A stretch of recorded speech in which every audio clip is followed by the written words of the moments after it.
I just have a few words that I'd like to read out first, and then I'll proceed on to the talk. So again, thanks to my two colleagues, Paul and Professor Masetvi, for the kind introduction. I can assure you all today I'm so far out of my comfort zone it makes no difference what I say. I want to thank all my colleagues from biology in the university for attending, and external colleagues and family and friends. And I appreciate a lot too the people who've travelled to get here today. And now I know my close family are fed up hearing me talk about fungi and aspergillus and mass specs, but I'm sure the debriefing today that I'm going to give won't hurt one more time. Now, as you'll hear, all the research outputs and deliverables that I'll talk about today are not really my work. They're the work of students, postdocs, collaborators that I've worked with over the years. Some of the results are even come from undergrads. Such has been the desperation to generate data on occasion. So as much as I'd like to, I can't fully take all the credit, but I'll do my best. Now, before I start talking science, I'm sure when some of you saw the title, Converting Ideas to Reality, the challenge of making micro impacts, they thought, oh my God, that's very unusual for an academic to be talking about their work as being small or insignificant. But just for clarity, I mean micro as in microbiological, okay? Lest there be any doubt. So having said all that, I'll get going on the talk. So just so everybody knows where we're going today, I'm going to talk very briefly at the beginning about in vitro diagnostics, just a flavour of that. And then I'll talk for a while about the work that we did with parvovirus B19, a human pathogenic virus, and its propensity to infect immunocompromised patients and pregnant women. The work that I've done in Aspergillus fumigatus has all been done as a member of staff at Maynooth University. And in particular, this pathogenic fungus also infects immunocompromised patients. But we focused on an aspect of it called biosynthetic gene cluster functionality, which is one of the ways that the fungus can exert its pathogenic effects during infection. And so those two topics will be at the core of my talk today. Along the way, I'll try and mention some of the things we found out, and some that were expected, some weren't.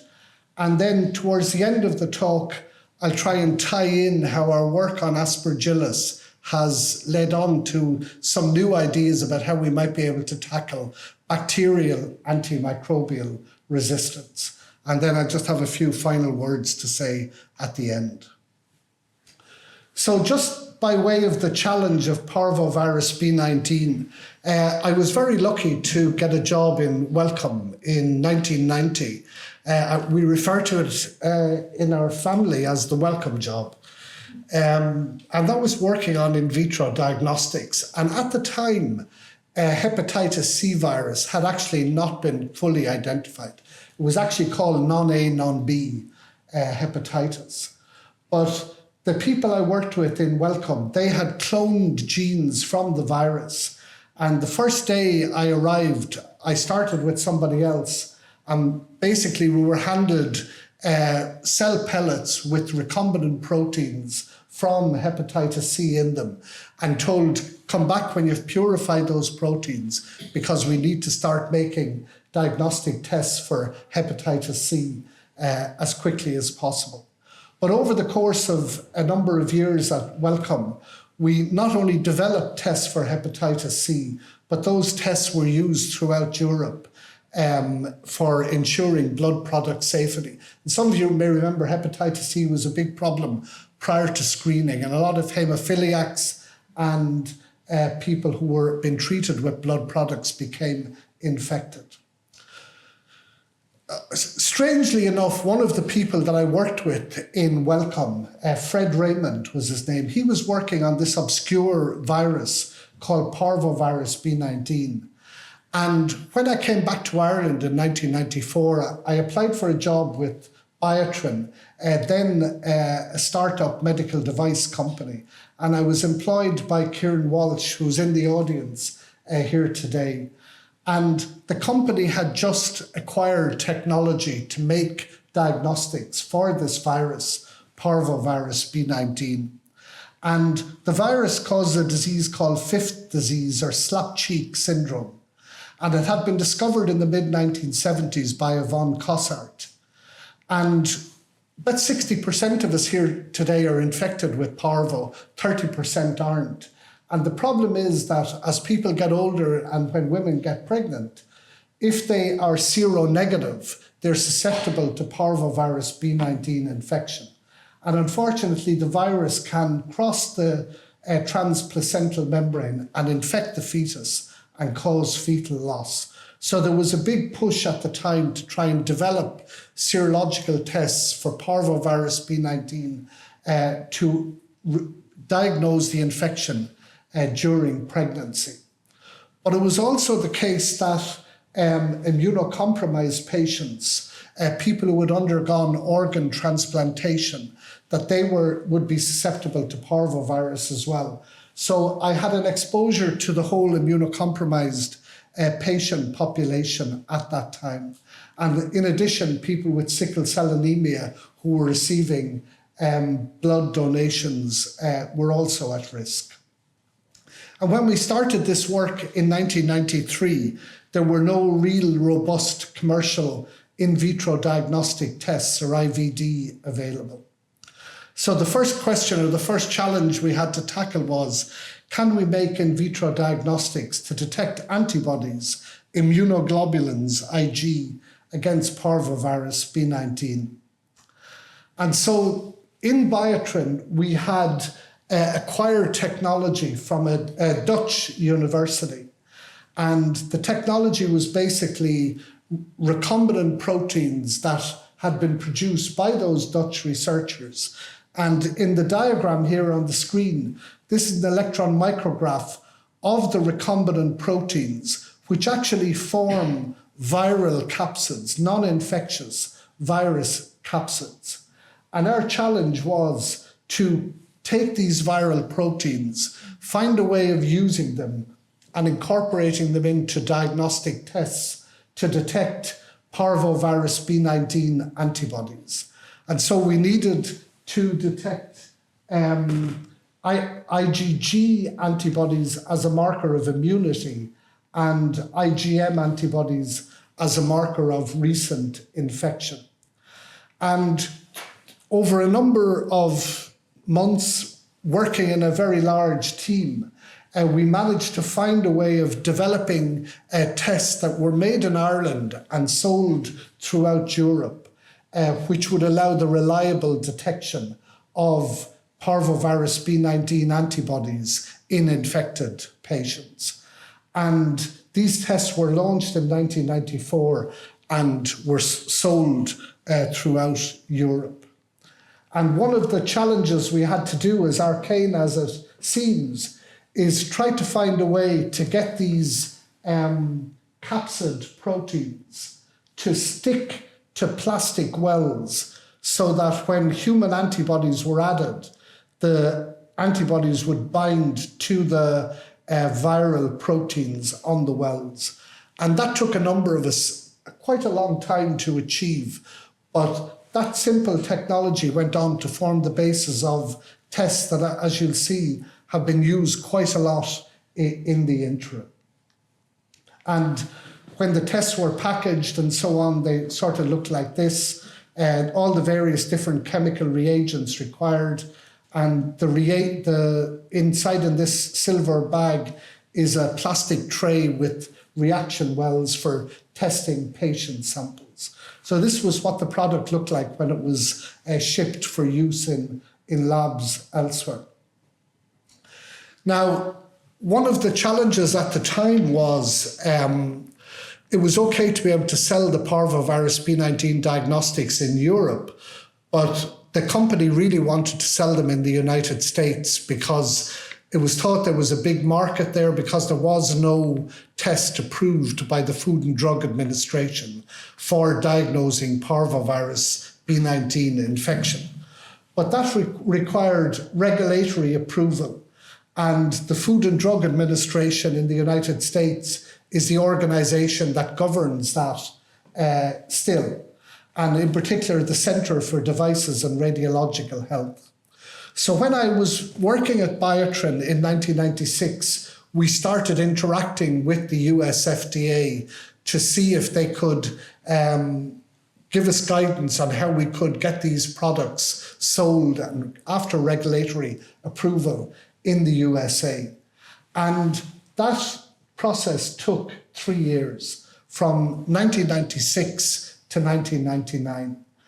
And in an effort involving probably about 60 people eventually, the company secured 2 what are called pre-market approvals, PMAs, one for the test which detected B19 IgG, a marker of immunity, and the other for detecting B19 IgM, a marker of infection.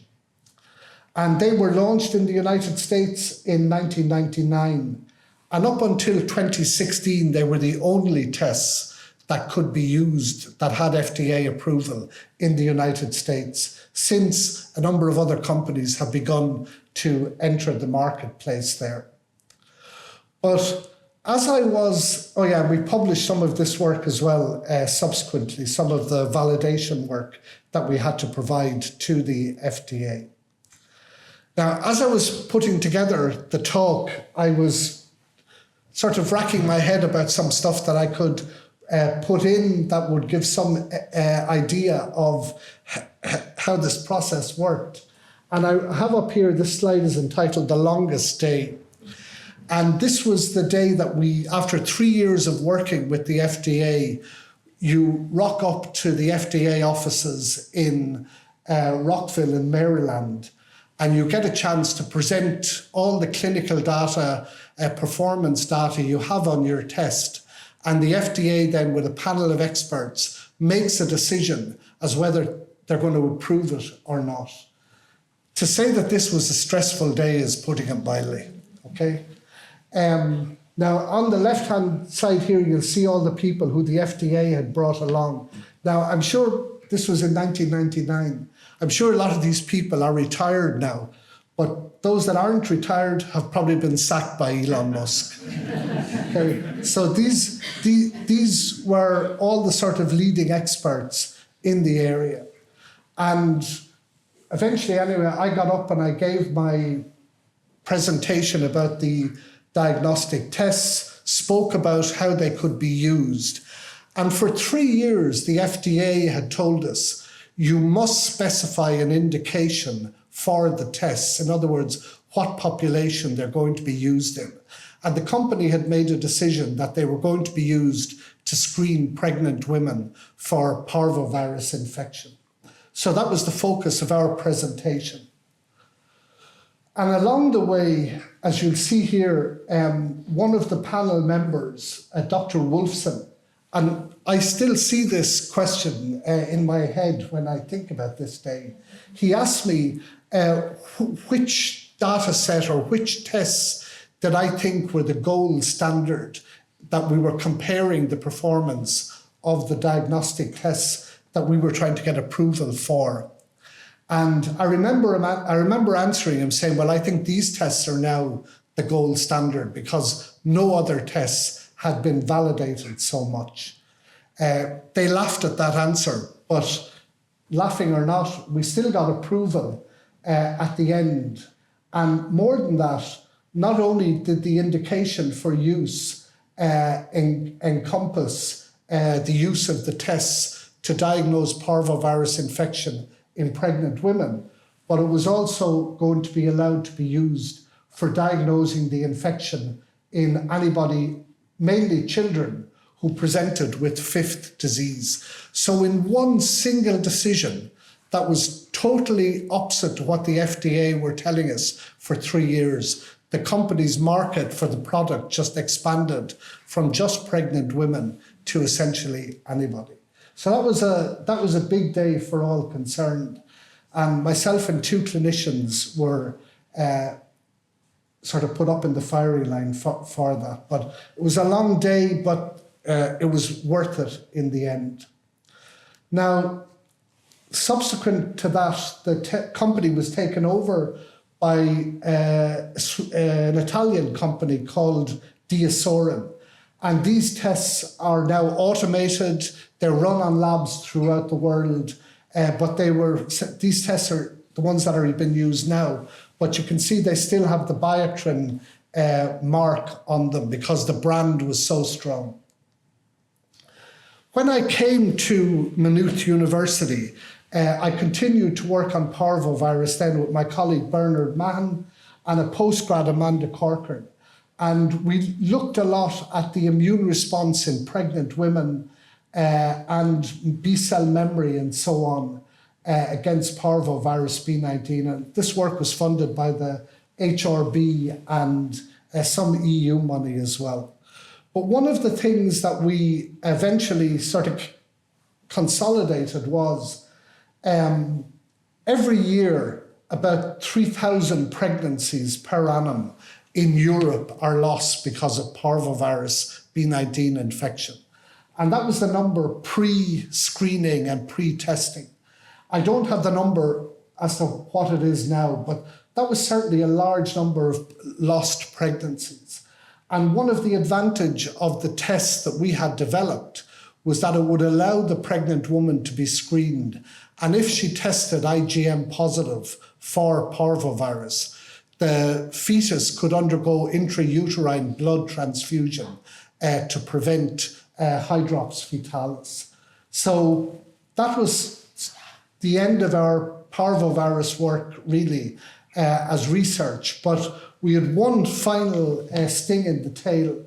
And this is a very unusual story, but an American company called Vitex approached me, and they said that they had been testing plasma products on patients, and they had got some strange results, and they asked us to try and help them to explain the results. And this is only a small piece of data, but this is the level of parvovirus antibody in patient serum on the axis here on the left. And all the numbers on the bottom are individual patients. And they ended up in three categories of patients. The three patients in the middle here, these were patients whose antibody levels didn't change for parvovirus before and after transfusion with plasma. And that's because even though there was parvovirus in the plasma, the amount of antibody there stopped it being transmitted to those patients. The people in group 1, they were patients who actually had already been exposed to parvovirus B19, had IgG antibody levels, the black bars here.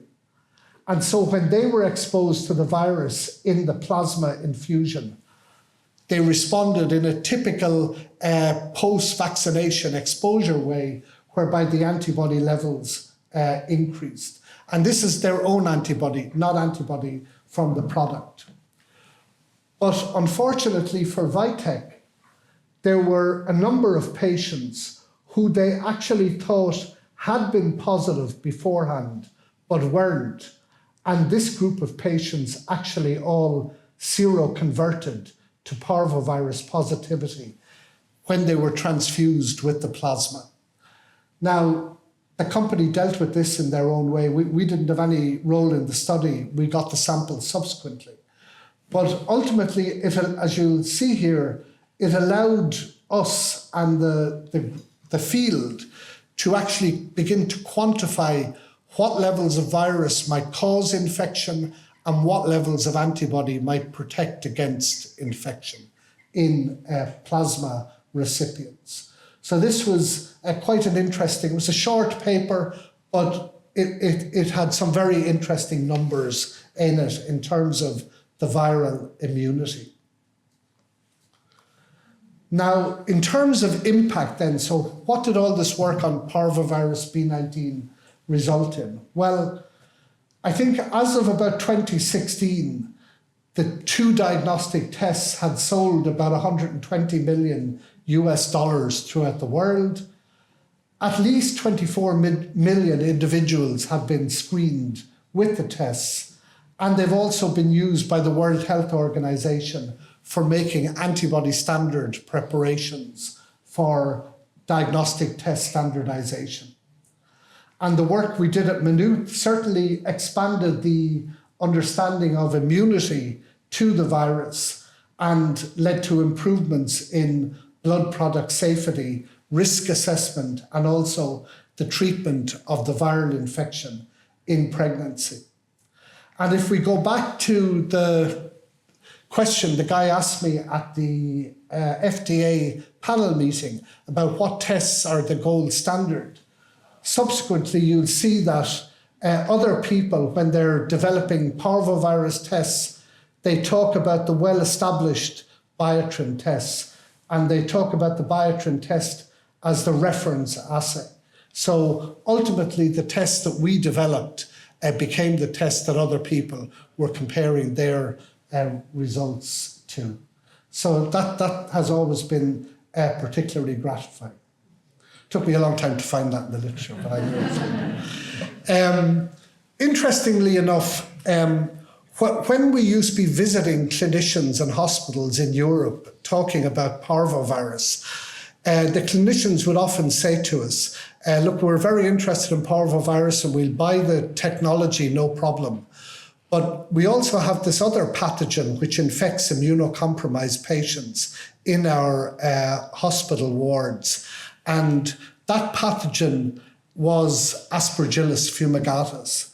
And it was coincidental then that when I came to Maynooth, one of my colleagues, Professor Kavanagh, or Dr. Kavanagh as he was at the time, he had initiated Aspergillus work here in the university. And both of us threw our hat into the ring of working on Aspergillus together. And we were initially working on ways of diagnosing the infection. But as you'll see here, this is a standard diagram for a see-through human.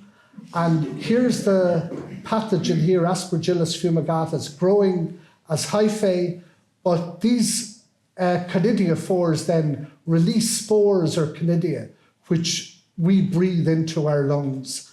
Now, if you're immunocompetent, you can neutralize these spores, but all of us inhale about 100 Aspergillus spores a day. If you work in the agricultural area, you're likely to get a disease called farmer's lung, where the spores get released from compost and large amounts can trigger allergy and so on.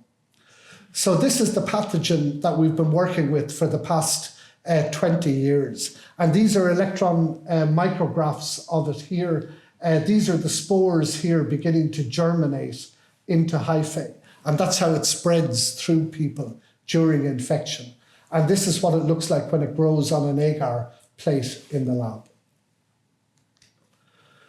So Aspergillus fumigatus, a really big problem and a clinical challenge. Now, there's nobody knows better than me that when you talk about people which are working with fungi, they start thinking about mushrooms and so on. And mushrooms are a very interesting species of fungi. But we're interested in pathogenic fungi and those that can infect people. And believe it or not, the pathogenic fungi that infect humans together kill more people and infect more people than HIV, TB, and malaria combined.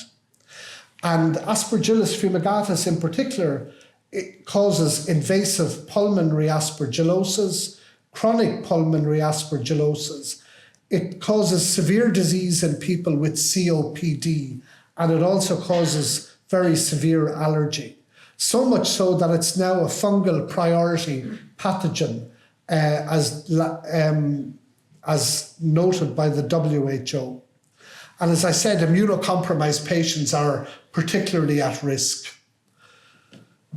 Unfortunately, we saw during the COVID pandemic that most of the people who died in hospital ICUs generally didn't die of COVID-19, but they died of subsequent secondary fungal infections, one of which was Aspergillus. And there's now a new disease known as COVID-associated aspergillosis.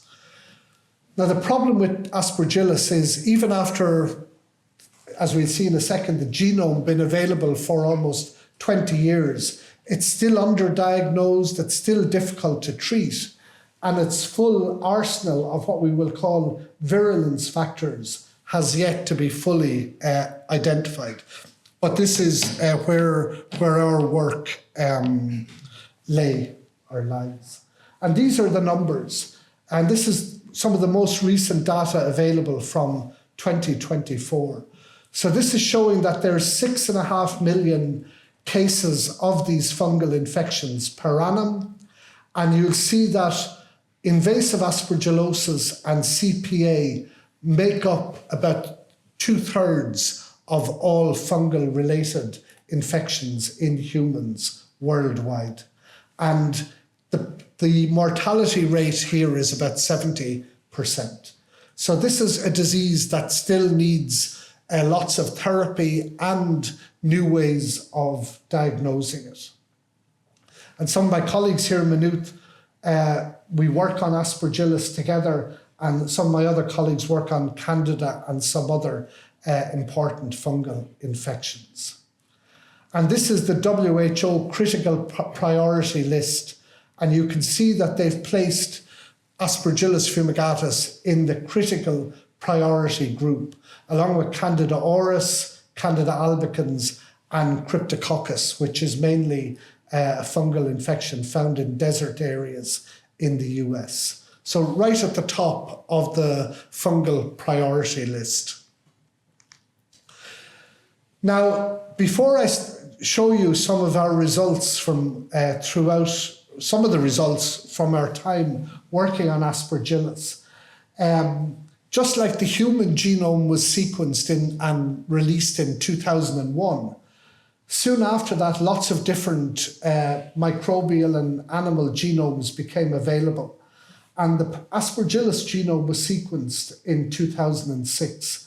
And unlike parvovirus B19, which just has 3 genes, Aspergillus has 10,000 genes. So it presents a much bigger challenge in terms of understanding how it works and the function of these genes. And in the diagram here, I'm showing you that the genes are often represented with arrows. And one of the things that it was noticed in pathogenic fungi and Aspergillus fumigatus was that a lot of these genes clustered together and worked together in what are called biosynthetic gene clusters. However, even though people could see these biosynthetic gene clusters, it's very difficult to predict what they encode and what products they make. Now, the sort of standard story is that fungi are a treasure trove of bioactive metabolites, and they have biomedical and biotechnological uses. And here's my little diagram to help you remember that. Put another way, the penicillin that we still use to treat bacterial infection is a product of fungi, and it's a product of fungal biosynthetic gene clusters. The statins that people take to control cholesterol levels, those statins are produced by a fungus called Aspergillus terreus, again, a product of a biosynthetic gene cluster. But unfortunately, although some of these biosynthetic gene clusters help the fungi to grow and develop and are very useful for us in terms of medication, some of the gene clusters actually produce toxins which cause the fungus to cause disease. And one of those toxins is called gliotoxin. And this is a very potent toxin and a virulence factor which is made by Aspergillus fumigatus. And I promise I won't have too many chemical structures, but this is the chemical structure of gliotoxin here at the top. And when I look at this, I see this disulfide bridge, or the two sulfur atoms linked together. They can also be present separately or in the reduced form, in a thiol form. And they can also be present whereby they have two methyl groups attached to each sulfur, as I'm showing schematically in the red circle. And this is the gene cluster that was predicted to encode the biosynthesis of gliotoxin. But the role and function of all of the genes within it, the letters P, C, G, A, T, F, and so on, was unknown in 2006. So here we had a situation where the fungus made a really potent toxin, but yet nobody, which contributed to its disease potential, but nobody knew how that toxin was made or what the consequences of it might be. And this toxin is really toxic. It's not just toxic to human cells or animal cells, it's also toxic to other fungi. In fact, it's toxic to Aspergillus fumigatus itself. And as we'll see later, it's also toxic to bacteria. So this is a really unusual molecule, not least because it has this disulfide bridge. So we set about then asking three questions. How does Aspergillus make a toxin that which prevents fungal growth? So how is the toxin made? How can the fungus make a toxin that actually should stop the fungus growing? And are there other consequences of how this toxin is made? These seem like simple questions, but as some of the people in the audience here will attest to, who did PhDs on this work, it was, when I started this work, my hair was black and I had a lot of it. Now it's grey and I don't have much left, but I still have enough left to keep going at it. But these questions really puzzled myself, my colleagues, and a range of postdocs and students over a 15-year period. And it would be fair to say that if we talk about the biosynthesis of gliotoxin, this is a molecule that was discovered back in the 1940s. But people were wondering how it was made in fungi as early as the 1950s. And as you can see here, these are a list of publications from various groups from the States, Germany, and ourselves. And the ones from our work in Maynooth are in red here. But through a culmination of all these groups' efforts, this biosynthetic pathway, whereby these starting molecules here at the beginning end up forming gliotoxin here, which is then secreted from the fungus, all of this work led to the instigation of this biosynthetic pathway. So if you look at the literature before 2010, this doesn't exist. If you look at the literature after 2010, it does exist.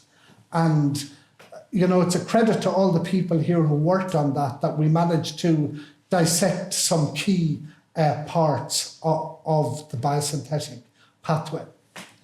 One of the things that for me is particularly interesting is that one of the intermediates here, this one here, the second one down from the top, this is a glutathionylated intermediate.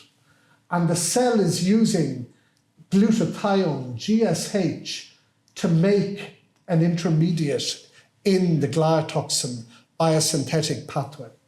Now, the enzyme it uses to do that is called GlyG, but GlyG is an enzyme family called glutathione S-transferase. All of us here have lots of GST, glutathione S-transferase, in our liver and in our red blood cells. It's a detoxification enzyme. What's a detoxification enzyme doing, which should be detoxifying chemicals? what's that doing in a fungus to make toxins? So this has led to the hypothesis that gliotoxin biosynthesis most likely started off as some sort of random process in an ancestral fungus as a way of getting rid of toxins, but something in that detoxification pathway conferred selective advantage on the producing strain. And so a detoxification pathway became a biosynthetic pathway for gliotoxin. Now, one of the unusual things about gliotoxin is that it can induce its own biosynthesis. And once a fungus Aspergillus starts making gliotoxin, that potentiates more gliotoxin biosynthesis.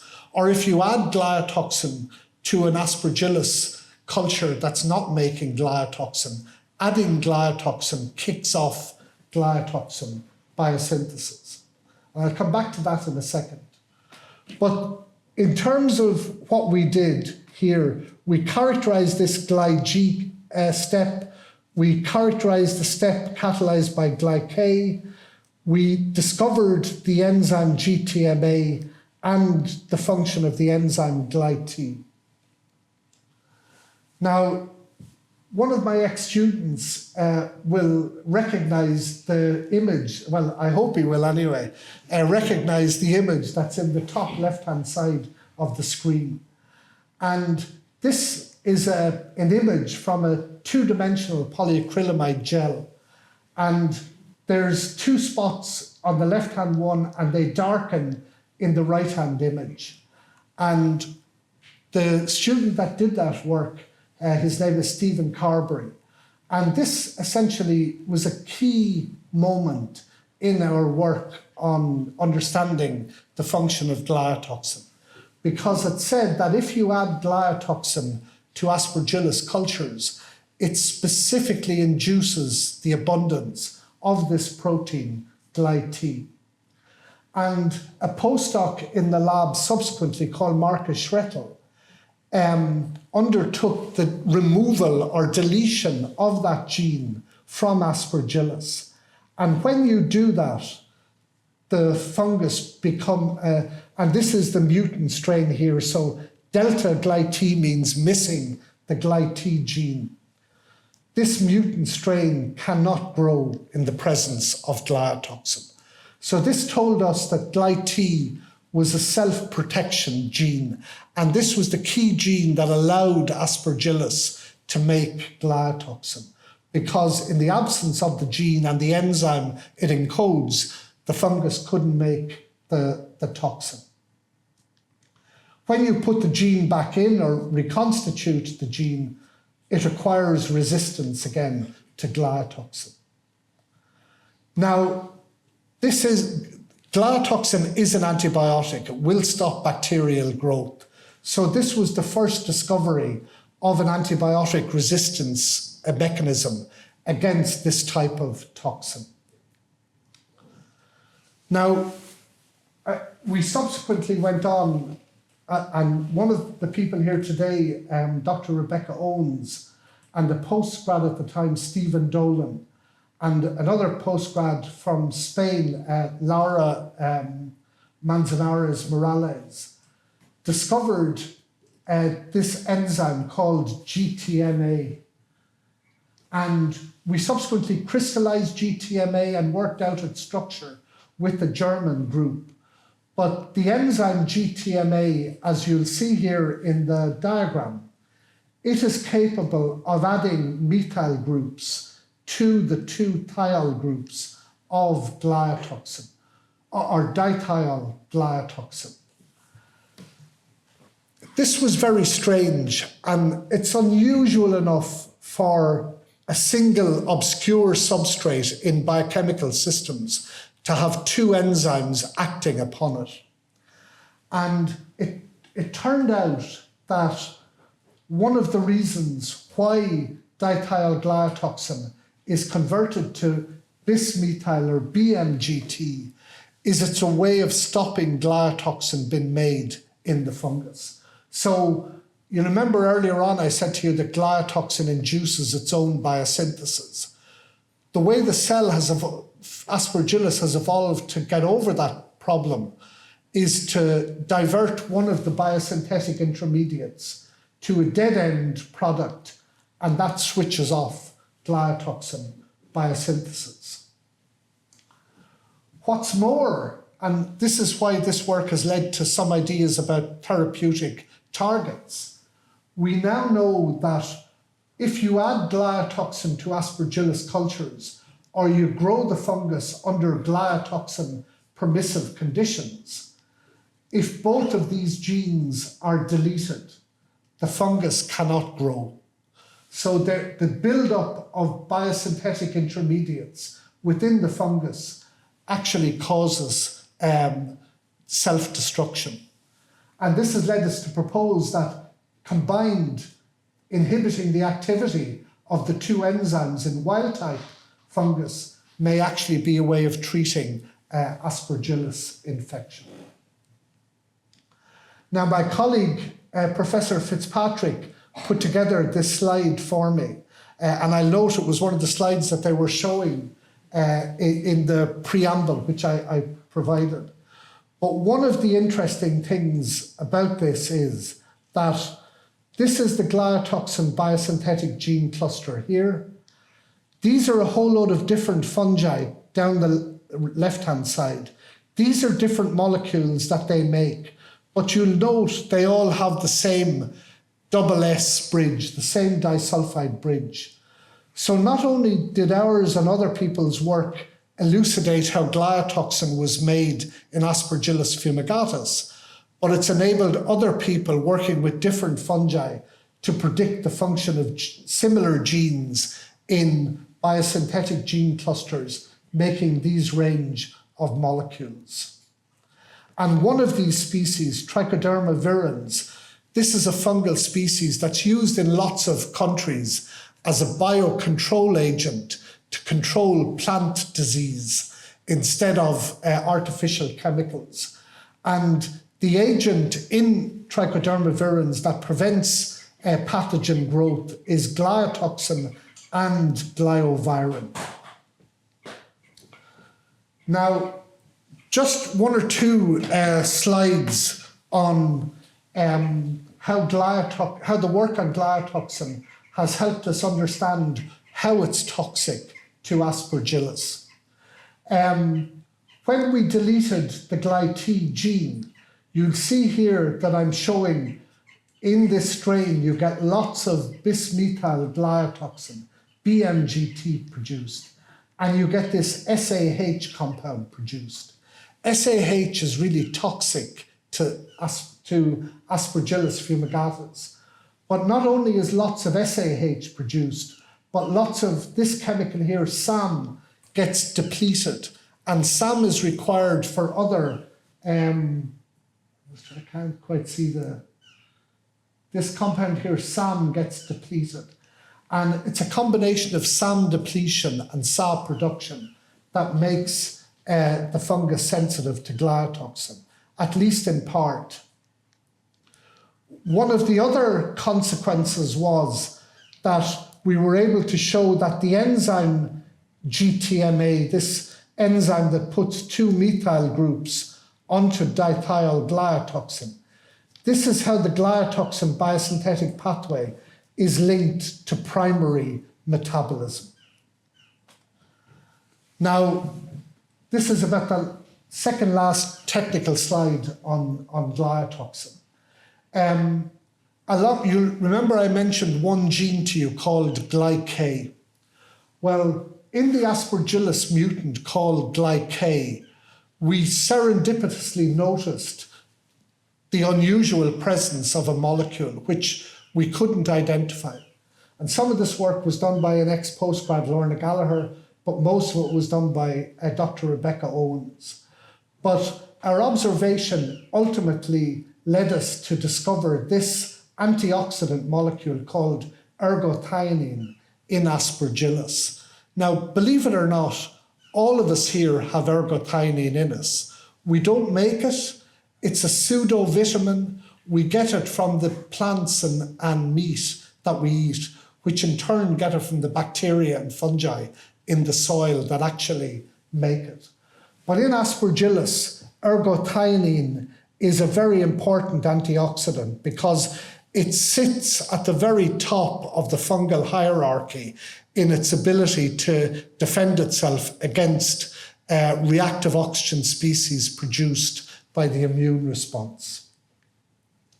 And this diagram then essentially ties everything together, where we have the gliotoxin, just need to see the pointer, where we have the gliotoxin biosynthetic pathway here. These genes in blue are the ones that we discovered. SAM feeds into the production of bis-methyl gliotoxin, but it also has a role in making ergothioneine, as does cysteine, another sulfur-containing amino acid. So all of the work that we did on gliotoxin biosynthesis was subsequently elaborated on further about how the biosynthetic pathway has been wired in to the primary metabolism of the fungus. It's like putting a new electrical circuit in your house. These are all the new additions that have had to happen. And I'd like to note Amy Traynor here as one of the students who worked on this, and Kevin Sheridan. The last and bizarre finding that I'm going to show you in gliotoxin is that in 2018, we noticed that the presence of zinc metal in Aspergillus cultures stopped the production of gliotoxin. You see it here on the graph. And this led us on to thinking that maybe the dithiol form of gliotoxin in Aspergillus binds zinc, or that this can remove zinc or other metals from metal-dependent enzymes in the fungus. And we've published evidence that that is the case. So we actually now have proposed that gliotoxin, and certainly in this form, the dithiol form, is actually a metal ion chelator. We had to make a decision then. Do we continue to pursue this in the context of Aspergillus, or do we think slightly differently? And we thought that it might have a role in overcoming antimicrobial resistance. And this is the Nobel talk delivery from Alexander Fleming in 1945. And he noted that after he discovered penicillin, there were many other antibacterial products produced by fungi.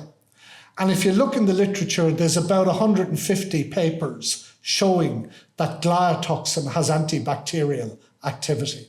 But not one of those papers says what the basis of that activity is. And in work that we published a couple of years ago, we showed that a number of the so-called, a group of pathogens called escape pathogens, if we take the one, say, in D here, Acinetobacter baumannii, if you increase the concentration of gliotoxin in the culture medium, the black line shows the fungus or the bacteria stops growing. But if you add in zinc, the growth recovers. So this has led us to hypothesize that gliotoxin is not necessarily doesn't necessarily have potential as an antibiotic to treat bacterial infections, but just like it binds zinc in Aspergillus and also copper, it may be able to bind zinc and copper in bacteria. And we have evidence now that that is the case, and that leads to bacteria to switch on their zinc and copper acquisition systems, because the gliotoxin is sequestering the metal ions and also inhibiting certain enzymes. So our current hypothesis is that gliotoxin may be a pathfinder to identify new drug targets in bacteria, and that may help us in some way to address antimicrobial resistance. So to summarize all that then, Aspergillus fumigatus, we've worked out a gliotoxin resistance mechanism, the biosynthetic pathway. We've highlighted how other metabolites with similar structures may be made. We discovered ergothioneine biosynthesis in Aspergillus and its functionality, and this metal metabolite interaction that had not been discovered previously. And now we think we have a way that will help us tackle antimicrobial resistance. Antimicrobial resistance is mainly a problem with bacterial infection. And some of you may know that this can also cause sepsis. And so we've also linked up with our collaborators, Acuplex Diagnostics, collaborators in the School of Business, and our Ugandan partners to see if a COVID-type technology lateral flow test will work in low to middle income countries to detect sepsis. And in some work we've just published, we've shown that this Irish developed technology has a sensitivity of about 90+% for detecting sepsis in neonates, with a specificity of 73% in an environment where there's nothing else available.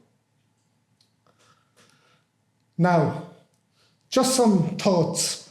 All of this is the work of colleagues and teams. They've been essential for generating the data I've presented to you. I want to thank them formally and publicly and acknowledge all of their input. The work has been funded by grants most of the time. Grants are a necessary evil, as those of you who are academics know only too well. They're hard to get, hard fought for, but for us, they've certainly facilitated lots of opportunities. The student-supervisor relationship for me is symbiosis personified. You have exchange of ideas, a joint journey. You watch somebody go from sort of uncertainty to confidence over the course of 3 or 4 years. A PhD student is the closest thing you have to a child without them actually being your child. With respect to research findings, I just think the question why is most important. Serendipity is important, but as Louis Pasteur said, chance favors the prepared mind. The challenge, unrelated to my work, the COVID pandemic told us we had no easy way of detecting nucleic acid simply to diagnose viral infections during a pandemic. Post-pandemic, that's still the situation. That's a big technological challenge for science.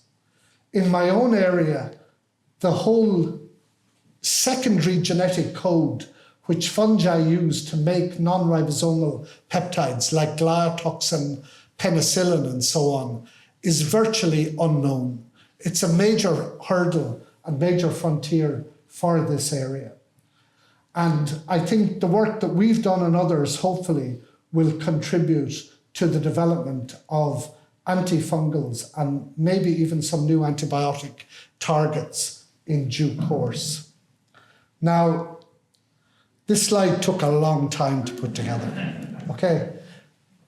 I think this slide reflects everybody, postgrads, postdocs, collaborators, ex-PhD students, current students, and people that have contributed to all of this work. And 3 colleagues, Marcus Schrettel, Laura Manzanares, and Linan Zhu, are just shown by their national flags because I can't find them on the internet. They certainly don't have a Facebook account. This is probably the most important slide. But these are my colleagues in biology, and this is what working with these people every day helps me get out of bed and has helped our work over the years in many ways. So thanks to all of these people too. And these are the agencies that have funded the work. over the years, and hopefully they'll fund it for a few more. So I'd like to thank you all for coming today. I want to thank Hayley and Amanda and all the people, and Nuala in the Dean's office for organising everything. I really appreciate it. I hope you've enjoyed the talk, and if there are any questions, that you'll join us at the end for some canapes. Thanks for listening to me. I really appreciate it.